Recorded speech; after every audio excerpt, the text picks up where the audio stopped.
της οποίας ο Κύριος μας προσφέρει τα μέσα εξαγιασμού και σωτηρίας, του Κυρίου δεηθούμε.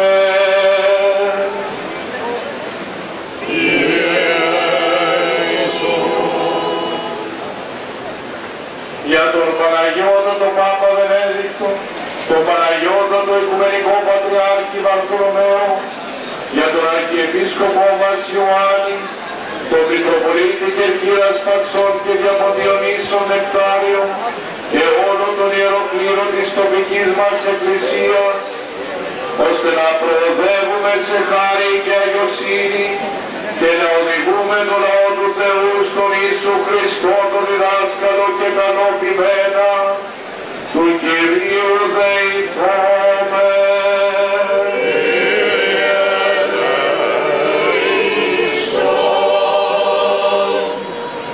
Για τους άρχοντες του νησιού μας, της πατρίδας μας και όλων των εθνών, ώστε να εργάζονται πάντοτε αφιλοκερδώς και με αφοσίωση στα καθήκοντα που τους έχει αναθέσει ο λαός για την εδραίωση της ειρήνης, της ελευθερίας και της ευημερίας όλων, του Κυρίου δεηθούμε.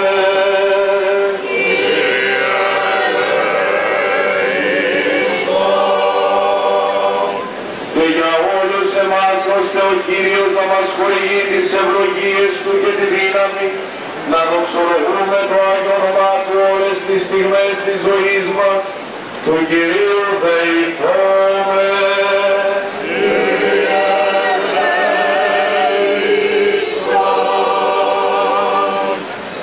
Αγαπητέ κύριε Δήμαρχε και οι αρχές αυτής της νήσου, αγαπητοί φίλοι, περκυραίοι και επισκέπτες, σήμερα γίνεται και μια διαφορετική τελετή και ένα διαφορετικό επιτάφιο. Είναι της ιστορικής κοινότητας των Καθολικών της Κέρκυρας και αυτό εκφράζει τον πλούτο της παραδόσεις που έχει η Κέρκυρα, ιστορικές παραδόσεις που συμπληρώνουν κατά κάποιο τρόπο όλη την ιστορική της μνήμη. Θα θέλαμε και εμείς την κοινότητά μας να πούμε σε όλους εσάς τους περκεραίους και τους φίλους μας που ήρθατε για αυτή την εορτή εδώ στην Κέρκυρα, ότι μαζί, όλοι μαζί, ενωμένοι από τον Χριστό, από το θάνατο και την Ανάστασή Του, από το αίμα Του που ένωσε όλα τα διασκορπισμένα παιδιά του Θεού, θέλουμε να συμβάλλουμε για το καλό της πατρίδα μας σε αυτή τη δύσκολη στιγμή που περνάει.